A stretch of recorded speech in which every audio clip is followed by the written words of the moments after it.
let's narrow the scope here just for a moment.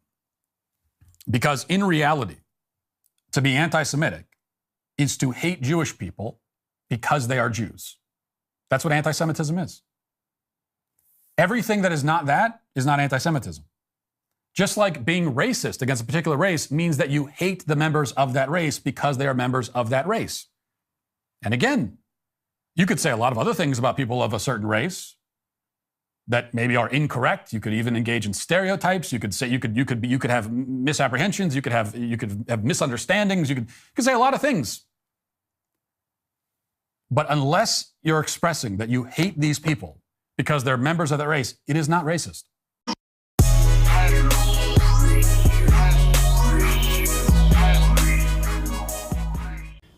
Hi everybody, welcome back to our channel. I know some of you guys were asking us about the Candace Owens Daily Wire debacle that happened. To me, this is less about, I know it's Candace's situation, but it's less about Candace and more about freedom of speech. Again, you know, she did that interview with Rabbi Barclay, and that went viral because he was on some crazy oppression train. Kara said it sounded just like when black people are always crying racism, are always crying oppression. It's like that's what he sounded like. Matt Walsh talked about this a little bit. He didn't talk about Candace, but I feel like he was alluding to Candace when he was saying this. So, he's talking about Governor Abbott in Texas, and you know he disagrees with what he was doing in Texas. So we're going to talk about that a little bit. And here we go. Well, Governor Greg Abbott of Texas. Abbott has been impressive recently in his mission to defend the southern border, despite the Biden administration's efforts to prevent him from doing so. And so I am loath to cancel him in the midst of that fight. But he has left me no choice. Here's the report from the ABC affiliate in Austin. Watch. The Israel-Hamas war has sparked protests around the world and in Austin. It's chants like these and other incidents at public universities that led Governor Greg Abbott to issue an executive order to fight anti-Semitism on college campuses. It requires universities to review and update free speech policies, include the definition of anti-Semitism in those policies, and enforce those policies, which could include expulsion. A move members of the American Civil Liberties Union of Texas say could set off a wave of problems. When the government starts to infringe on protected speech and when the government starts to practice viewpoint discrimination, that has a trickle-down effect to all sorts of populations. The governor pointed to a rise in anti-Semitic acts and took aim at two student organizations, including UT's Palestine Solidarity Committee, which has led several protests. So the governor naming two specific student-founded organizations as organizations that are practicing hate speech or that are in violation of his order is viewpoint discrimination in a really explicit way. So Governor Greg Abbott here has committed the ultimate sin. He has forced me to agree with a woman from the ACLU with pronouns next to her name. The ACLU is rarely correct about anything these days, and people with pronouns next to their name are correct even less often than that. But in this case, they happen to have stumbled on the truth as Abbott signs an executive order to fight anti-Semitism on college campuses.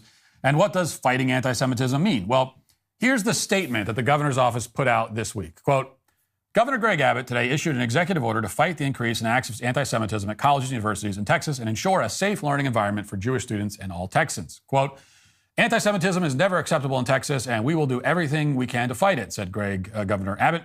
The state of Texas stands with Israel and the Jewish community, and we must escalate our efforts to protect against anti-Semitism at Texas colleges and universities and across our state. Across the country, acts of anti-Semitism have grown in number, size, and danger to the Jewish community since Hamas's deadly attack on October 7th. Texas took immediate action to protect Jewish schools, synagogues, and other key locations. Many Texas colleges and universities have also acted quickly to condemn anti-Semitism, but some radical organizations on our campuses engage in acts that have no place in Texas. Now we must work to ensure that our college campuses are safe spaces for members of the Jewish community. The governor's executive order requires that all higher education institutions in Texas review their free speech policies to establish appropriate punishments for anti-Semitic rhetoric on college and university campuses, ensure that policies that address the sharp rise of anti-Semitic acts are enforced, and include the definition of anti-Semitism in free speech policies. So, This is an executive order targeting what he describes as anti-Semitic acts and rhetoric. In fact, he is ordering colleges in the state to establish appropriate punishments for this rhetoric, which he deems anti-Semitic.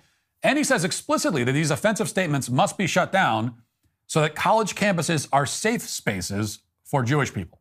Now, I seem to remember Republicans spending the past, 10 years complaining about the safe space mentality on college campuses. And now here we have the Republican governor of Texas issuing an executive order commanding college campuses to be safe spaces. So we seem to have lost the plot here somewhere along the line. There are a lot of reasons why governors should not be issuing executive orders to combat anti-Semitism or any other form of bigotry, but I'll focus on just 3 of those reasons. First of all, violence, vandalism, threats, and deliberate incitement are already illegal. Now, some have defended this executive order by arguing that its real intent is to crack down on these, sorts of crimes that are committed against Jewish people. But again, these are crimes. They're already illegal. If they're happening anywhere in Texas, whether on a college campus or not, the state already has all of the authority it needs to arrest and prosecute the culprits. You don't need to make an illegal thing even more illegal. You don't need an executive order making it extra illegal.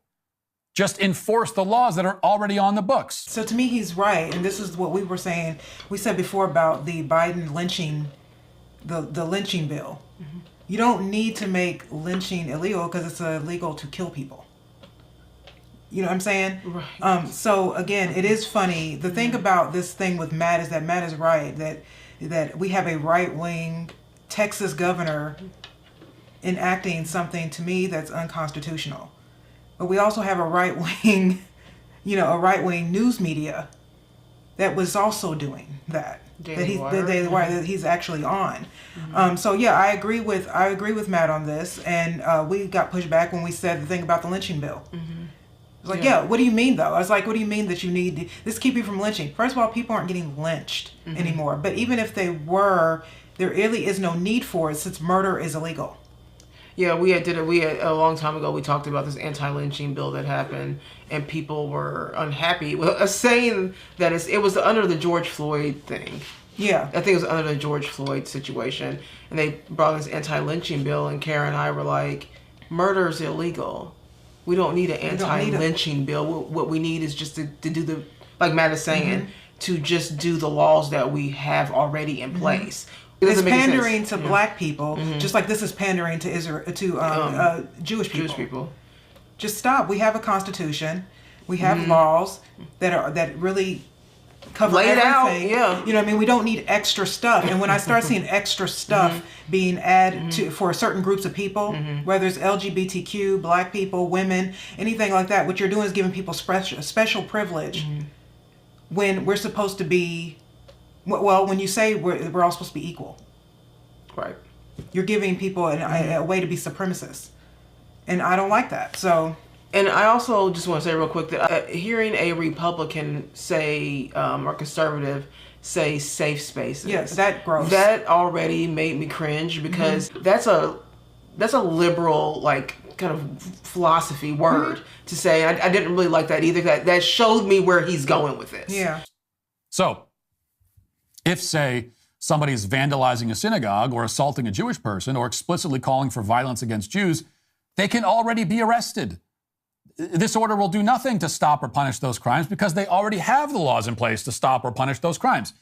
And if somehow they didn't have the laws in place, if, let's say, Texas had forgotten to make vandalism or assault illegal, well, then the solution would be to pass a law making those violent acts illegal. But even then, this executive order would be the wrong way to do it. One, because it's an executive order, not a law. And two, because it seeks to protect one particular group instead of all groups. So vandalism, assault, etc., they are wrong no matter who they target. They are equally wrong no matter who they target. They should be prosecuted with equal vigor regardless of the demographics of the victim. We do not need laws protecting Jewish people. We need laws protecting people, to include Jews, obviously, and everybody else.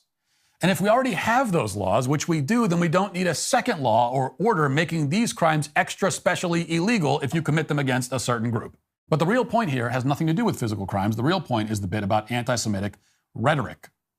Which brings us to the second problem related to the issue that I just raised in the first. Let's pretend for a moment that we all agreed that so-called hate speech should be banned from universities. Let's pretend that hateful rhetoric really had no place in Texas or anywhere else, as the governor would say. Now, I don't agree with this idea, as I'll explain in a moment, but let's grant it for the sake of argument. Well then, why wouldn't the executive order establish appropriate punishments, quote unquote, for hateful rhetoric against anyone of any group? And if for whatever reason it was decided that we needed to actually specifically outline every single group that you cannot say hateful things about, then why are certain groups conspicuously left off the list? It is rather hard to imagine Greg Abbott ever issuing an executive order calling for punishments for anti-white rhetoric on college campuses, in spite of the fact that anti-whiteism is not only incredibly pervasive on every major university campus in the country, but it's also part of the curriculum. Students are forced to listen to anti-white screeds in the classroom from their professors. Every hateful thing imaginable has been said on college campuses about white people by staff, by administrators, by professors, let alone also, of course, the students. Yet, to my knowledge, Greg Abbott has never issued an executive order addressing that. Why is that? Now, you could, again, easily kill all these birds with one stone if you just banned all hateful statements against all people, but he doesn't do that. That doesn't happen anywhere. Instead, certain groups are singled out for protections, while certain groups are given no special protections at all. Third, I make that last point, as I said, for the sake of argument. My actual position is that there should not be any hate speech laws or policies at all.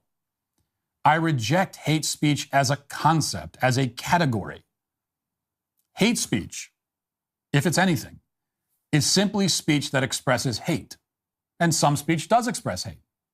But what I reject is the idea that any governmental authority should ever be in the business of trying to read the mind of a speaker and determine whether there was hatred behind it, and then punish the statement based on their own interpretation of the emotional state of the person who made the statement. I reject that completely. He, at this point, it seems like he's talking about Ben. That's just speculation, but Matt seemed a little more fired up in this particular video, and I think it has a lot to do with him having to stifle himself. Because he does work for the Daily Wire. Now, I could be completely wrong, but it does have a different feeling to it. Like, I feel like he's a little different. Matt, like Candace Owens, took no position really on this whole Israel-Palestine thing. He, like her, didn't think we should, America First, he didn't think that we should send money over there anymore. Like Trump, I mean, like a lot of Americans, they're just over sending all this money to different areas, or to these different areas, these different countries. But Matt, and he went on, but Matt stopped talking about it. Yeah. After that one, that one episode that he did. He stopped talking about it. Candace didn't stop. And I think that's why they let her go. But everything he's saying is absolutely true, except the place that he works for actually did it also. Right. The right-wing news media that he's sitting there speaking for. Now, the reason why I kind of felt that he wasn't really talking about Governor Abbott anymore, he's actually talking about the Daily Wire and Candace Owens, because Matt, like Candace, are kind of outspoken. They're like a Mark Dice. They kind of say what they want to say. They don't... Jimmy Dore, if you will. Even a Jimmy Dore. They're not afraid to say the hard thing, the thing that's unpopular, the thing that's going to get them a lot of ridicule. And I like that kind of person. I like those. That's why people like Trump. You know what I mean? I like that kind of person. But I think the way that the reason that, because they let Candace go, I think it put amount of pressure on the other contributors. Yeah. Because Matt now who is someone like Candace, can't really say anything. This is the first thing he said about Israel since the last time he talked about Israel. Now, we watched the Daily Wire, but specifically, I enjoyed watching Matt and Candace. If you guys don't watch it and you don't watch Matt Walsh, what you'll know about Matt is that he's not ever this he's kind of filtered here. It's a little bit of a filter there, and it's kind of unfortunate, because I would like to hear exactly what he has to say about the Candace situation, and not because it's just a buzz conversation right now because it's Candace and this whole thing's happening. I mean, because he has good insight on stuff like this, you know. But I do feel like he is kind of like stifling himself a little bit. I think he's having to, a lot, actually. I watched Matt more than I watched Candace. Yeah, I did too. You know what I mean? I like Candace, but I watched Matt more. You know what I mean?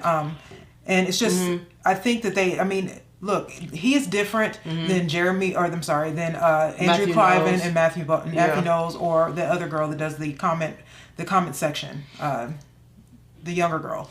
I keep forgetting her name. I think it's Brett. I think Brett. Yeah. Those three, they'll go along to get along. To me, that's how I feel. But Matt and Candace, to me, for the show, were special people because they were able to take on big issues unfiltered. And it's sad for me to watch Matt just be kind of, he's going to be muzzled now. And it makes me wonder if he's going to stay. Yeah, I wonder if he's going to stay. I wonder how long will he stay. I thought about that the other day. I'm like, well, is he going to stay? Because how's he going to do this? Like, someone with his personality, I don't see how he could stay locked into the Daily Wire, Threats and incitements are already illegal, as we've established. So putting those aside, we are left with opinions, claims, ideas, exhortations, declarations. And as for those, even if they're wrong, even if they're baseless, even if they're offensive, even if they are, yes, hateful, they should not be banned or punished, and they certainly should not be the subject of an executive order from the governor's office. We cannot pretend to care in the slightest bit about free speech if we are banning speech on the basis that it's hateful towards protected groups. This is not just an infringement on free speech, it is the total eradication of free speech. So when a person in power says, you have free speech, unless it's speech that I find to be really inappropriate personally, that's another way of saying that you don't have free speech. And this point, I would think, is obvious. Now, I don't know exactly what sort of speech the governor considers anti-Semitic. That's a big part of the problem here, because what we know is that any popularly used label for any particular form of bigotry is in a constant state of expansion. Okay, so this is the part that was really interesting to me with the Candace and Rabbi Barclay's interview, is because there's a part in there that's very important. Candace asked the rabbi to define what anti-Semitism is, and he went on to say a lot of stuff. And then he said that it's he said it mutates. The definition can change. We have established words with definitions already. We have that because we've already created a life in years and years and decades of having definitions, so we can all be on somewhat of the same page with important things. And so I feel like the same thing with this.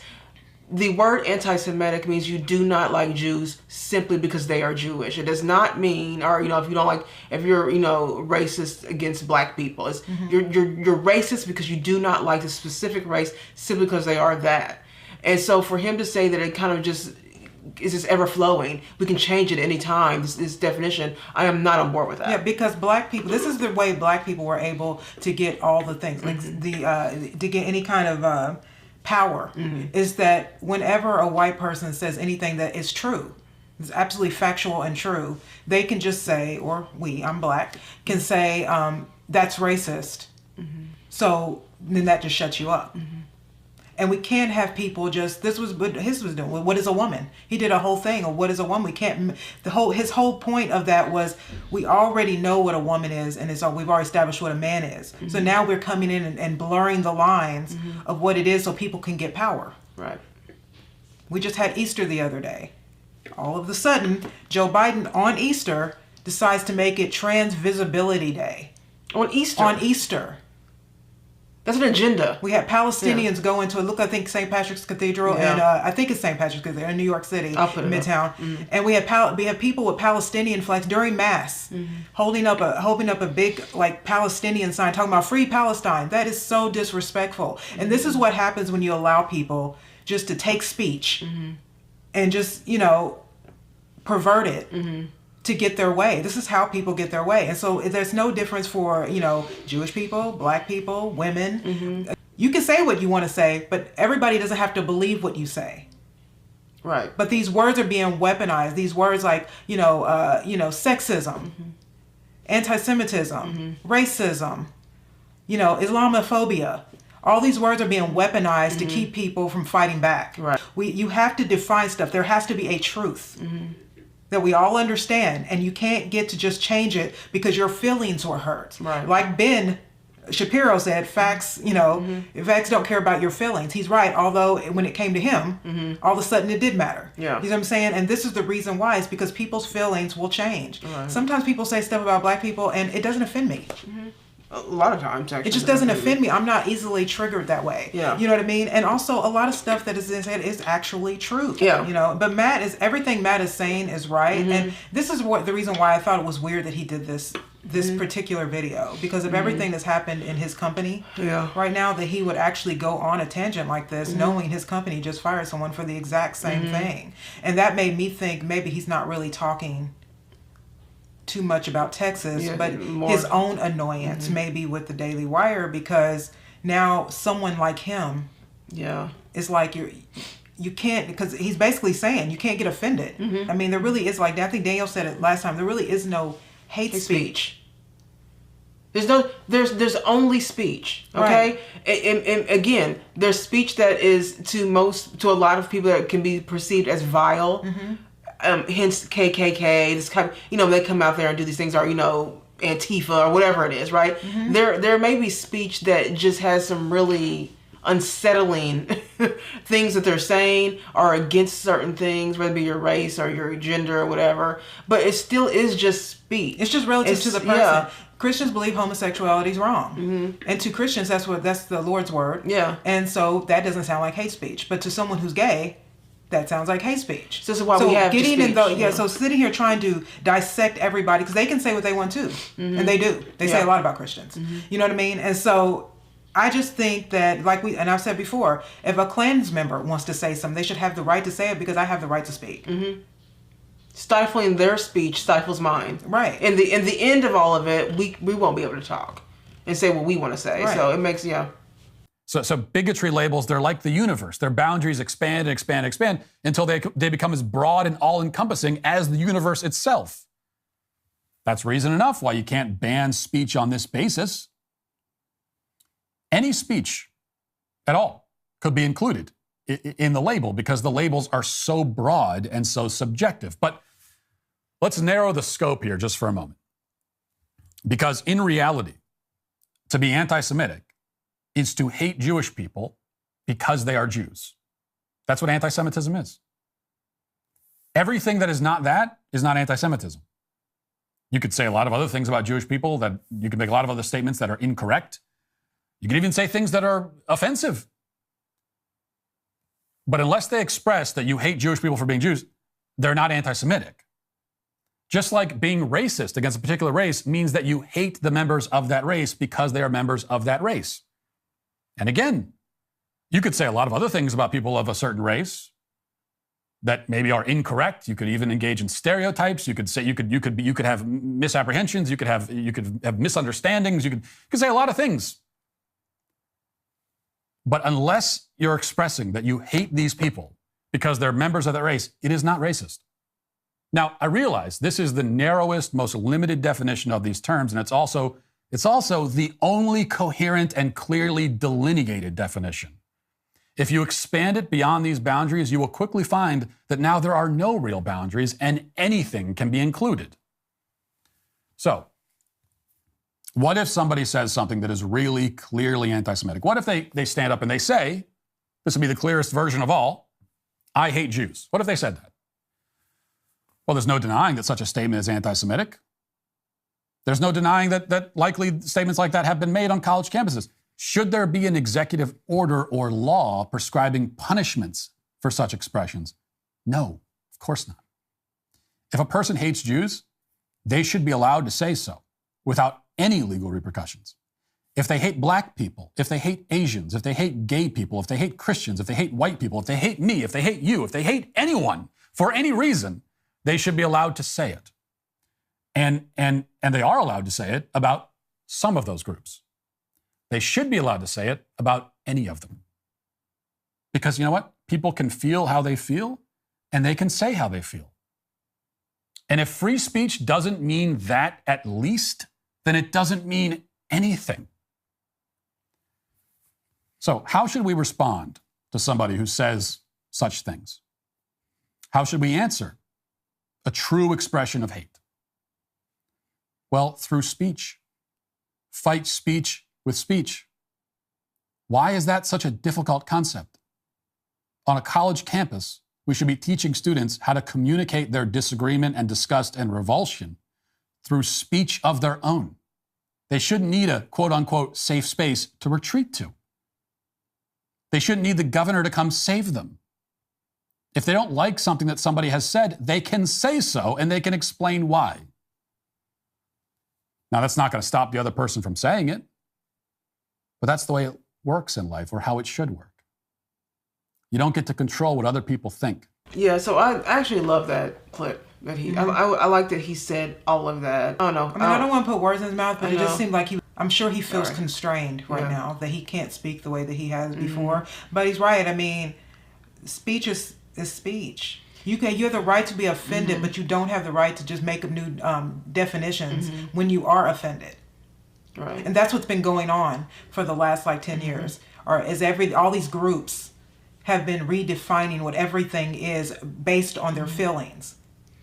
And that's what's not right. But people should be allowed to say what they want to say. I mean, people write in our comments daily all the time. We get lots of comments all the time where people just don't agree with what we're saying, and sometimes say things that are, out of the subject of what we're talking about. But again, it's their right. I'm not going to report them. It's their right to say this. I mean, do you know how many times black people call us a coon? Oh my God. They call us bed wenches. They call us coons. They call us all kinds of things because we're challenging a narrative that they've been brainwashed to for the last 60 years and generation after generation. But them calling me that, I'm fine. They can say it, but it doesn't change the way that I feel. Right. Yeah. We believe in freedom of speech. It seemed like at the end there he was talking directly to Daily Wire. Again, speculation. We're just looking at the way he was talking. But when Candace first started talking about this Israel and a Palestine situation, her position was really our position, where we were just like, we are America first people, right? And so the idea of giving away all of this money in these fights that are not our fight, right? When we already have a lot of problems here in this country that need to be fixed and looked at least, but we give all of our funds away to, Ukraine and now this, and so it's like, to me, I just think that what Candace was saying is, not in my own backyard. We need to take care of our backyard first, right? That's just seemed logical to me. So how that turned into, you're anti-Semitic because you don't take a side. Because that's the thing. They don't want you to have an opinion. They want you to take a side. And if you don't take the side, then that's when they want to shut you off. That's when they want to just take you off of everything, which is what they did to Candace, essentially. Because it wasn't just so much that she was just giving her opinion, which she was hired for, by the way. No, they wanted her to give her opinion, but that opinion has to be for their side, for the Israel side. And if it's not, then guess what? You're out. Because she didn't say she was for Hamas. No, she didn't. She never had a dog in the fight, really. Except she just didn't. Because, I mean, for me, this is how I feel. We are fighting for other people's borders, but our borders are wide open. We've got people just coming in and out of our borders. Our president hasn't stopped it or anything. But then we're supposed to go send money to help everybody else's borders. Think about that. I mean, what idiot? To me, I'm sorry, but what idiot goes in? That would be like me going to someone's house and giving them an alarm and a security system, and I just don't. I do them first, and then I, keep my kids, and we just keep ourselves at risk first. You know what I mean? That's ridiculous. That doesn't even make sense to me. You know what I mean? Just on the logically, that doesn't make sense to me. I get the whole biblical thing with Israel and Palestine. I do understand that, but to me, this isn't what this is about. Candace said Christ is king, and yes, to me, Christ is king. And I don't, and by the way, Candace and Ben Shapiro work on the same network. This would have been a great opportunity for them to sit down and do a show and challenge each other. But the problem is that I think Ben felt that he was going to get defeated, because his feelings were involved and it wasn't facts. And Candace would have won simply because hers were facts over feelings. And isn't he always, he's the one that even started that. Facts don't, what does he say? Facts over feelings. Yeah. And he's right. Yeah, he is right. But he could have sat down and they could have had a debate. They debate other stuff. They could have had a debate on this, but he didn't want to debate. Just like everybody that calls us coons, they never tell you that you're wrong. Or they just, when people start, because that's all Ben was doing is calling her names. When people start calling you names and they don't debate you, it's because they don't have an answer. And this is what happened. I have a feeling that if that debate happened, Candace would be with a bunch of facts and he would be with just his feelings. Yeah. And it would be clear who won, and I think he didn't want to do that. Yep. So they could have hashed this out on their show. They could have got a whole bunch of views.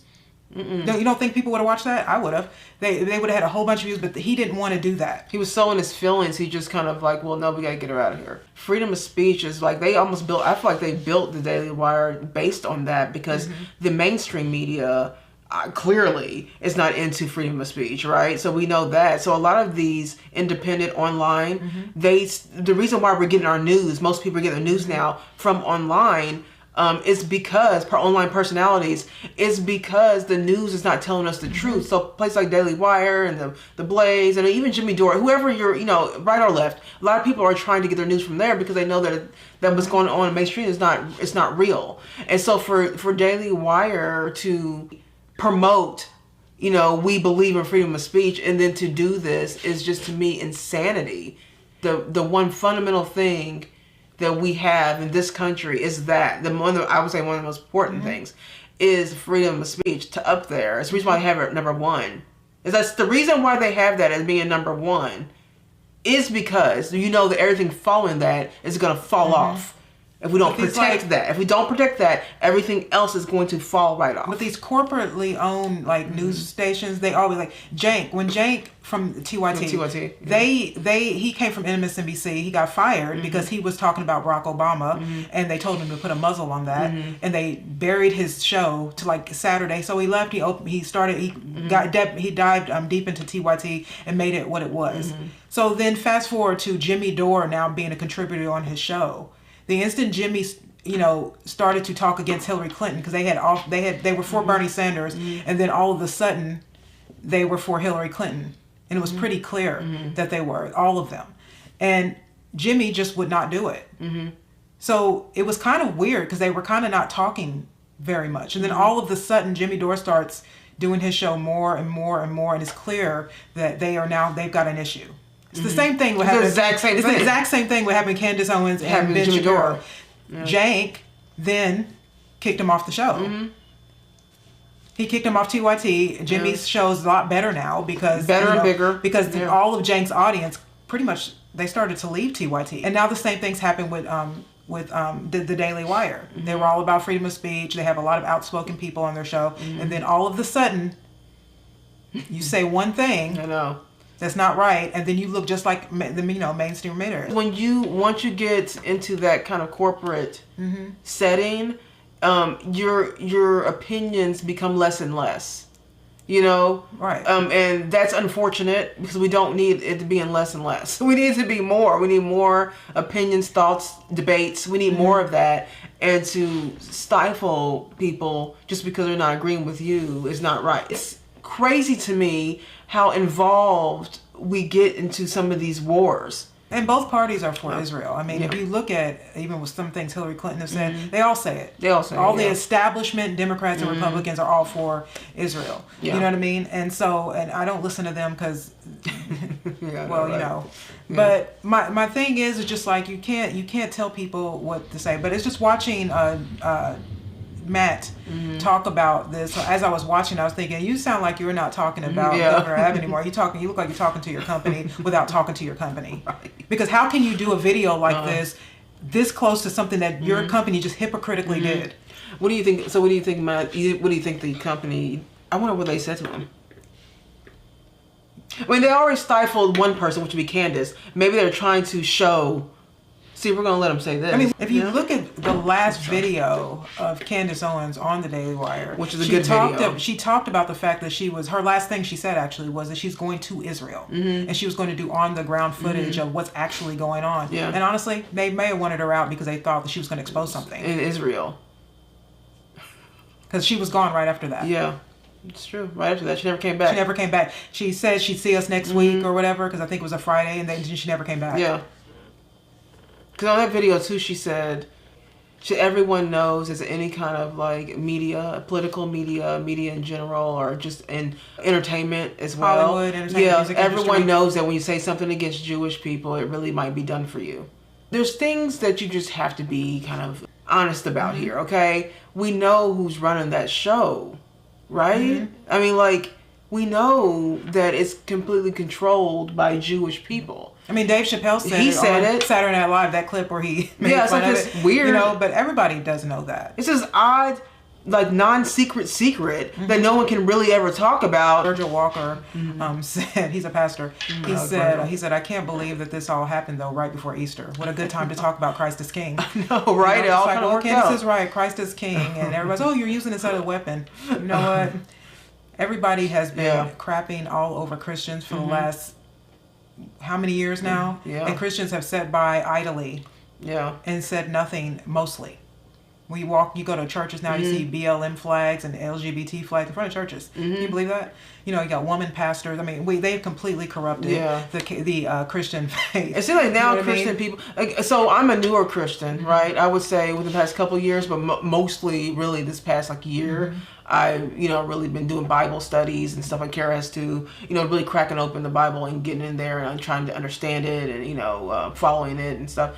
And so, I never really realized how like persecuted Christian people were, because when I wasn't Christian and just a believer of God, I never was a person who looked down on another religion ever. But now that I am a Christian person, it's very interesting, and our show has grown, so we get more comments. The more comments, sometimes the more problems. But I've seen an influx of people, I think I said this a while back, an influx of people like downing Christianity and downing us for being that. The fastest growing religion right now is Muslim. Yeah, it's Muslim. And I think it's because I personally believe it's because Muslims, I don't believe in Muhammad, but I will say this, they are pretty strict in their beliefs, and they don't budge at all. Yeah. You know what I mean? Got Andrew Tate now trying to be a Muslim, Yeah. So it's just like, but it's still not the biggest, but it is fastest growing right now. And I think a lot is because they stick to their guns. And I think Christians should stick to their guns. Yeah. And say what it says and do what, because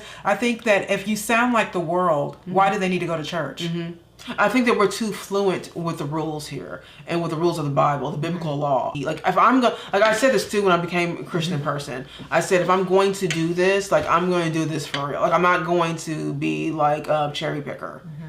One, you know what I mean? Like I don't want. That's what was always a problem before when I used to, most people I knew are Christian people, but I don't like, it seems like I don't like the cherry picking thing. So I thought, well, no, then I think that's what we need to be doing as Christian people, is really doing our best to study the Bible and then implement those biblical laws. And I honestly believe our country will be a better place doing that.